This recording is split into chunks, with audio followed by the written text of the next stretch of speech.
right, I have to do this. Oh, I get a shot. You get your- About that. Right behind you is Oh, yeah. Oh, And I'll take this over the table. please. Okay. Otherwise I drop it. Well, there's a long way between here and there. I can drop it.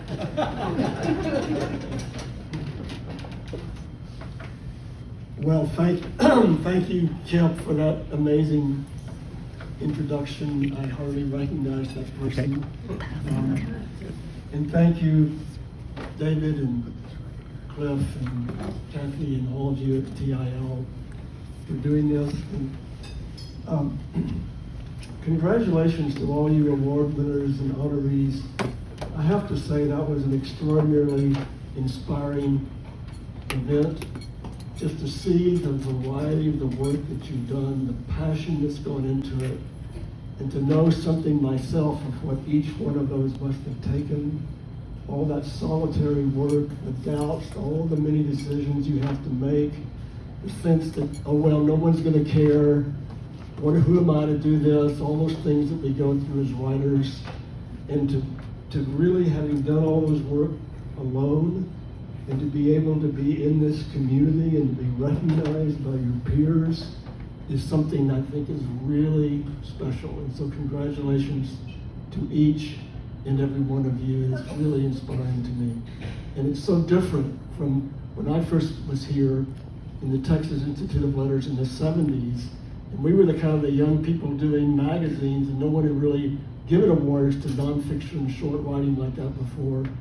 And to see the frontiers that you all are exploring with new techniques and new media, and also just the variety of the topics and passion that go into them. I'm just really inspired. Well, Lifetime Achievement Award, that's, no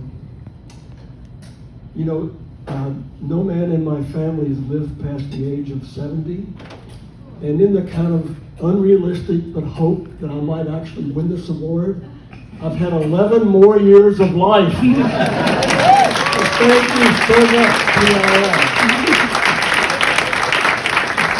I'm still here. The one thing about lifetime achievement and one thing about an introduction like Kip gave me is that it makes it seem like success is just built in. And I want to talk about a couple of things about success and about who we are and what we do, and also about storytelling. I never thought I would be a writer. In fact, one of the things I remember most about meeting Beverly in the early days before we were just getting started was her husband was going to write an investment column for us, and I met Beverly because of him, and I said, well, what do you do? And she said, I'm a writer. I'm a writer. And I said, great, come write for us. And just to hear that and to hear those words again, and to make that statement, I'm a writer. What a thing. What a brave, brave claim to make. And I couldn't at the time say that about myself. And I just didn't feel like it because I never really thought I would be a writer. I was supposed to be an engineer like my father. I was supposed to have a profession. I went to Rice to be an engineer as he had. In my first semester of taking the required calculus course, I made a 4 out of 100. And that was purely by luck. And it's a joke now, I laugh about it. I took my slide rule, we had to carry slide rules like gunslingers around our belt. And I bent it over my knee and I hung it on the wall of my bedroom. And every now and then I'd kind of wake up in the middle of the night and see my father looking at it and wistfully like, oh well, Broyles and Son, that's not to happen. And of course the thing is my sister Betsy, who's here, I'm so glad to see, would have been a much better engineer than I ever would have been. And she went on to go to have 1 degree in life, which is after becoming a hippie and dropping out of college, she went back to school and got 1 degree, which is a Harvard MBA. And there she is. And also, she worked with Al Reinert on a documentary called For All Mankind. Hey. And I have to say, she got nominated for an Academy Award before I did. And she's held on over me ever since. I also want to thank my family, my daughter, my lovely wife Nancy, my inspiration, Josh, my brother-in-law, all my kids who are here. Your support's meant the world to me. And the other gratitude is for all the people I've been blessed to work with, and all the people who inspired me. There's so many, Chip named a number of them, but none of us do this alone, and we are in a lineage, and we do pass on. We are both inheritors and ancestors, and it's a wonderful role to me to be up here now and think of myself as having failed at so many things. I failed at becoming an engineer, but that got me into learning Mercury's class, and it got me working for the Rice Thresher, where I met Greg Curtis, Griffin Smith, and Paul Burka, all of whom came with me to Texas Monthly and helped us start that. I would have never done that if I'd gone on and become a mediocre engineer. I went off to Oxford, and I was going to become, again, a lawyer or a professor, some profession that was secure and stable. And I got drafted. And I ended up in Vietnam, and all my friends from Oxford were going to law school and becoming diplomats or going to work for hedge funds. And I was on a mountaintop in Vietnam with about 50 high school dropouts, expendables, in a war we already knew was lost, thinking, it's going to end for me here. It's going to end for me here. I'm not going to be the success I wanted to be. I'm not going to make anything of my life. I'm going to be cannon fodder in a war that nobody wanted and that we already knew was lost. And interestingly enough, while I was out in that mud,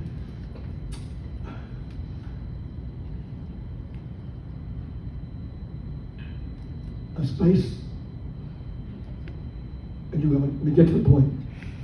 First is, I went back to the hospital in Da Nang to see some of the men that had been wounded. And when I walked into that hospital, which was like the end of Raiders of the Lost Ark, where they take the Ark of the Covenant into this warehouse, and it was a warehouse of maimed and wounded teenagers, as far as you could see. And I'd been out there in bush, and I'd seen people wounded, but seeing that all, I fainted dead away. I broke my nose, which was my one combat injury. And I was revived by a nurse who I looked at and thought, how could you possibly live like this every day? How could you be here and do this? How could you heal in the middle of this horror and suffering? And I went back to the mountains, into that mountaintop, and as I was there, Apollo 13 passed over on its way to its trip to the moon, and that journey and that nurse inspired my first 2 works of film and television. And so one of the points is that as writers, we live with failure and rejection. But sometimes the deepest failures and our deepest fears can also be the sources of some of our best work. There's such a thing as, you mentioned PTSD, post-traumatic stress syndrome. There's also Viktor Frankl, who wrote Man's Search for Meaning, who was an Auschwitz veteran, wrote about post-traumatic growth syndrome, which is out of our suffering, we can sometimes find ways to do things, to write, to achieve, to become better human beings. And that's, again, taking the story a little farther, I went on to make what I loved doing, which was Texas Monthly, and I was so blessed to work with so many amazing people and to be part of so many people's careers and watch them succeed, and it's just been a joy to me. And I would made what I loved doing a success. And I ended up being editor of Newsweek, which was at the time a big deal. But I hated it. It was the worst. It was like the difference between writing and directing a movie and running a movie studio. So I left and I went to the Vietnam Memorial Dedication in Washington and saw all of these vets that I pushed aside. I put my PTSD, my war memories. I wasn't going to be one of those guys in camos suffering from, I was going to get on with my career and my life. And I saw my old radio man from the war. And I went down and saw those names on that black granite. And I saw these faces staring back at me of people that had been killed there. And I thought, why me? Why am I here? And then I saw other faces. And these were Vietnamese faces of the people that we had been there to kill. And what I realized is we tell stories for so many reasons. To elevate, to inspire, to reveal, to bring justice. But we also tell stories to make other human beings into other. Because the most powerful weapon isn't the bomb or the rifle or the artillery, it's the mind that lets us pull the trigger. It lets us treat other people as less than human. And we do that because we're fed stories that make them that way. So stories, we celebrate our ability to do it for all the positive they can do, but they can also do the opposite. They can divide us. So I went back to Vietnam, like Kip said, because I wanted to meet the people I've been fighting against. I wanted to meet the people who wanted to kill me, and I wanted to kill them. And there can't be any more basic and profound division among humans than that. And by the way, that doesn't go away. We see that right now. Not only abroad, but people, enemies abroad, but with so-called enemies within, others, because of stories. So it's up to us to tell the other stories, the stories that bring us together, that let us see that we are all one. That what happens to my brother and sister happens to me. That's what writing can do. Right? So, a lot of my work in film and TV has been trying to find ways to communicate what happens when your dreams don't come true. Just like Castaway, or Jarhead, Apollo 13. What happens when your dreams don't come true? What do? Also, who are we?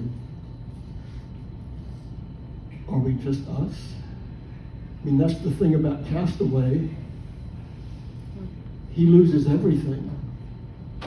Everything. And I thought when I first wrote that script, and I wrote the first draft, and it was terrible. It completely sucked. It was just like a compendium of all the other movies about people that have been lost to sea or done this, and it didn't have any authenticity.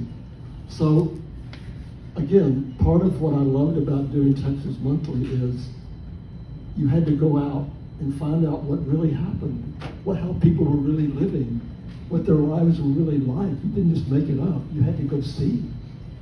So I went down to the Sea of Cortez, and these two Mormon hippies took me in a van down to the Seri Indian Reservation in Isla Tiburon, and kicked me out of the car.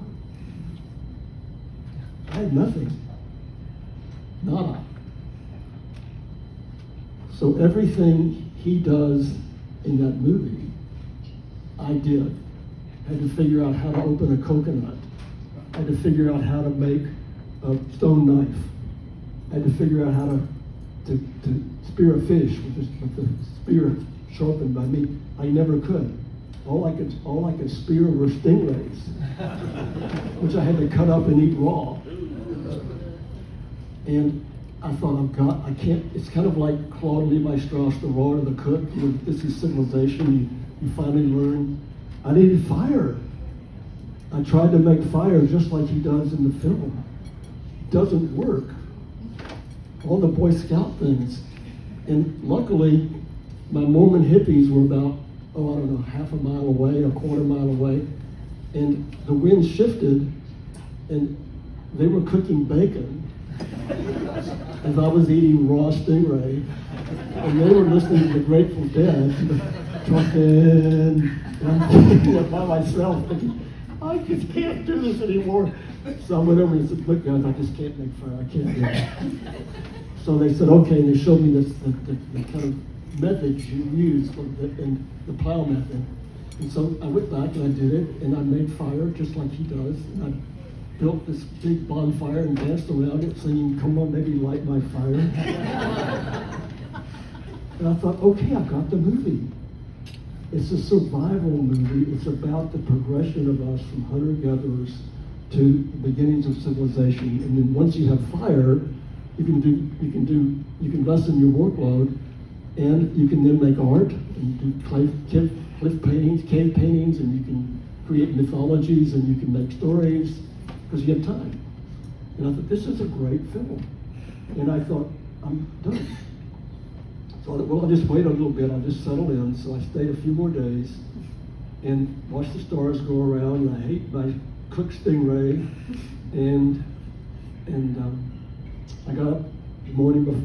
I was going to leave in a couple of days. I got up the next morning, and the volleyball had washed up on the beach. And so I took the volleyball and I put some seaweed on it, and I said, hey, Wilson, how's it going? So I started talking to the volleyball, and that was nice. I felt a lot better.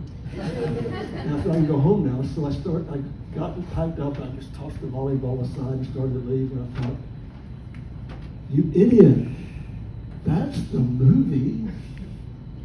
The movie's about who we are, that we're not me, we're us. We are social creatures. We need other people. We need other humans, even if we have to make it out of a volleyball. And that's the recognition that the character ultimately has. As much in despair as he was, the tide brought him a companion. And then it brought him in the form of a porta potty, which are my favorite details. And he was able to go home. But the home he came to was not the home he had left. It hadn't changed, but he had. And that was essentially my coming home from Vietnam movie. And the word Vietnam does not appear in the movie anywhere. But that was my experience, was I went and did things and came back transformed, but there was no way to tell anyone except other people who've been there. And so you try to tell these stories in metaphors and without being so obvious about it, and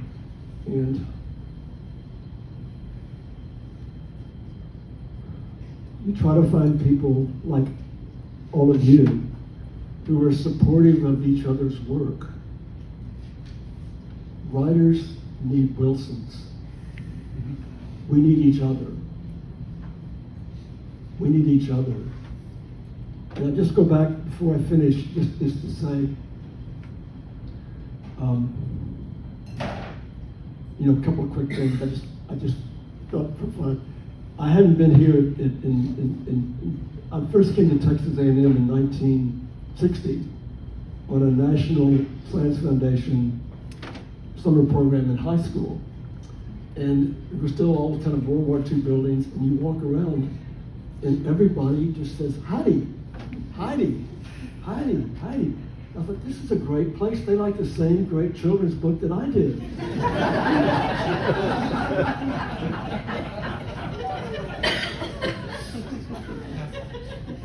also, it was really, when you think of like, how writing and books are ways in which we do transform our isolation. Products of my mind or other writers' minds books I read, those were works of people like you and me, who in the reading of it, we are visited by their minds. We connect to other people in ways that few people can. We go out of body. We go out of the body, our creativity, our minds, and then we make works that can penetrate into the consciousness and souls of other people. How amazing is that? What a gift is that? We're communicating with them when we're not with them, like bilocations, the kind of psychic phenomena. We're communicating with them from the dead. We're reaching people. And again, with stories that can help heal and connect. Because we have so many powerful stories being told today with the megaphones of public life that other people and alienate people and cause us to divide ourselves from each other on this little planet. And that was the thing about Apollo 13, was that, and you saw that with Artemis, is that first Jim Lovell covers the moon with his thumb, because that's his dream. And then when the ship goes wrong, and by the way, it's the only moon mission worth writing about, because when things go well, there's no story, right? There's no story. So 200,000 miles from home, they're lost.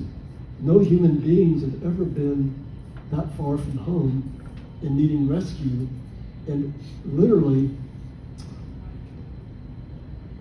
Texas Monthly did this list of great Texas movies. And I have to say, I think, modestly speaking, Apollo 13 is one of the great Texas movies because it's about things that happened right here. The entire space program has been done from Houston. Houston, the Eagle is landing. The first word spoken from another planetary body was Houston. It wasn't New York, London, Los Angeles. It wasn't Dallas. Sorry. But he's there and he looks out the little tiny window and he covers Earth with his thumb.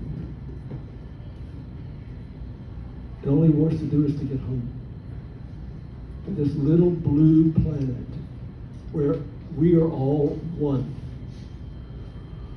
And if we can just tell the stories of how we are one, and maybe we'll do one little thing to make that planet a better place.